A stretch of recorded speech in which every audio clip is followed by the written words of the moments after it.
আমার রান্নাঘরে আপনাদের সকলকে জানাই স্বাগত।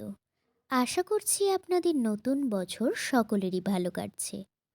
আর নতুন বছর মানেই জাঁকিয়ে শীত, আর শীতকাল মানেই বাঙালিদের ঘরে ঘরে পিঠেপুলি। তবে পিঠেপুলির মধ্যে সবথেকে বেশি আমরা কিন্তু বানিয়ে থাকি পাটিসাপটা। তাই আজ আমি তৈরি করে ফেলব নলেন গুড়ের পাটিসাপটা। তবে চলুন বানিয়ে ফেলি। পাটিসাপটা তৈরি করবার জন্য প্রথমেই আমি একটি পাত্রে নিয়ে নিয়েছি 1 কাপ মতো ময়দা। আর যেই পরিমাণে ময়দা নিয়েছি তার অর্ধেক পরিমাণে দিয়ে দেব চালের গুঁড়ো, আর সেই চালের গুঁড়োর পরিমাণেই দিয়ে দেব সুজি। এবার এর মধ্যে দিয়ে দেব 1/2 কাপ মতো খেজুরের গুড়। আমি যেহেতু গুড়ের পাটিসাপটা বানাচ্ছি তাই খেজুরের গুড় দিয়েছি, তবে আপনারা চাইলে গুড়ের বদলে চিনিও দিতে পারেন। এবার টেস্ট একটু ব্যালেন্স করবার জন্য এর মধ্যে সামান্য পরিমাণে একটু লবণ দিয়ে দিলাম, আর একটু করে জল দিয়ে ভালোভাবে একটা ব্যাটার তৈরি করে নেব। তবে একবারেই কিন্তু সব জল দেবেন না, একটু করে জল দেবেন আর ভালোভাবে ফেটিয়ে ব্যাটার তৈরি করে নেবেন। আরেকটা জিনিস খেয়াল রাখবেন, আপনারা গুড় অথবা চিনি যাই ব্যবহার করুন না কেন বেশি পরিমাণে কিন্তু একদমই দেবেন না।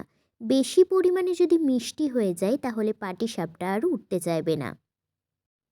আর পাটিসাপটার ব্যাটার কিন্তু খুব একটা ঘন বানালেও চলবে না, একটু পাতলা টাইপেরই ব্যাটার গুলে নিতে হবে।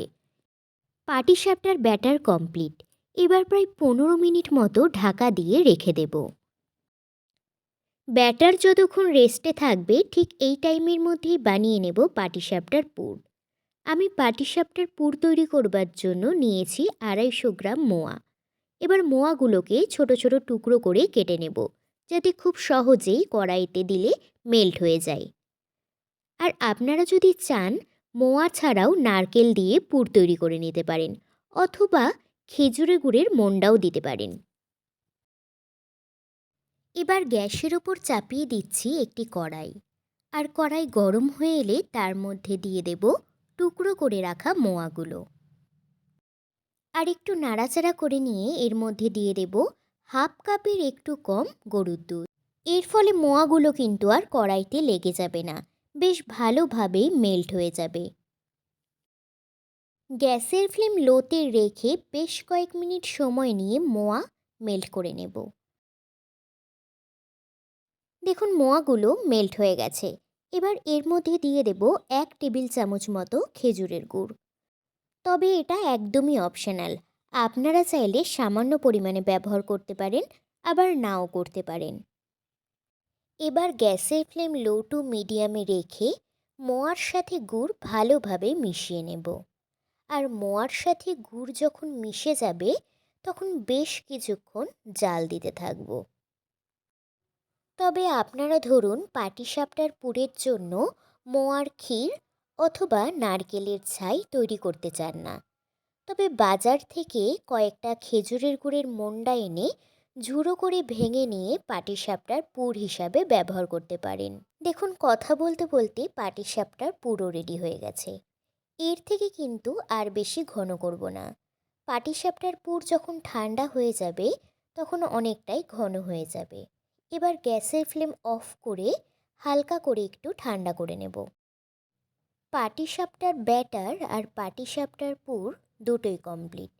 এবার একটি তাওয়া ভালোভাবে গরম করে নেব, আর তাওয়া ভালোভাবে গরম হয়ে এলে একটু করে অয়েল ব্রাশ করে নেব।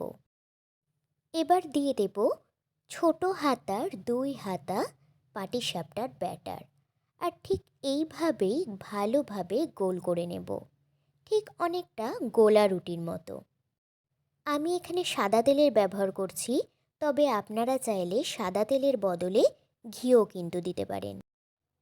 এবার প্রায় 1 মিনিট মতো একদিকে একটু হতে দেব, আর তারপরেই দিয়ে দেব 2 চামচ মতো পাটিসাপটার পুর।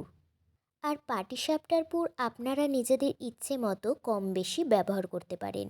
আমি 2 চামচ মতো ব্যবহার করেছি, আপনারা চাইলে এর থেকে কমও ব্যবহার করতে পারেন। এবার একটি স্প্যাচুলার দিয়ে এইভাবে এক সাইড থেকে একটু ছাড়িয়ে নেব, আর তারপরে এক পিঠ করে উল্টাতে থাকবো আর একটু প্রেস করে দেব, যাতে পুরের সাথে পাটিসাপটা বেশ ভালোভাবেই আটকে যায়। দেখুন পাটিসাপটা বেশ সুন্দর জালি জালি হয়েছে, তার মানে পাটিসাপটার ব্যাটার কিন্তু একদম পারফেক্ট। এবার পাটিসাপটা তুলে নেব, আর আপনাদের সুবিধার জন্য আমি আরও একটি করে দেখাচ্ছি। দেখুন প্রথমে একটু হালকা করে অয়েল ব্রাশ করে নেব, আর তারপরেই দিয়ে দেব 2 হাতা মতো পাটিসাপটার ব্যাটার। এবার হাতা দিয়ে গোল করে স্প্রেড করে দেব, আর তারপরেই যে কোনো একদিকে পাটিসাপটার পুর দিয়ে ভালোভাবে ফোল্ড করতে করতে পাটিসাপটা রেডি করে নেব। আর আপনাদের কাছে যদি অয়েল ব্রাশ না থাকে তাহলে কোনো ব্যাপার নেই, বেগুনের বোটাকেও ঠিক এইভাবেই আপনারা ব্যবহার করতে পারেন। দেখুন সব পাটিসাপটাগুলোই আমার ভাজা হয়ে গেছে। এবার ওপর থেকে একটু নলেন গুড় ছড়িয়ে দিয়ে অথবা শুধুই আপনারা খেতে পারেন। তাহলে কেমন লাগলো অবশ্যই আমাকে কমেন্ট করে জানাবেন। আর সকলে ভালো থাকবেন, সুস্থ থাকবেন। দেখা হবে আবার পরের দিন নতুন কোনো রান্না নিয়ে।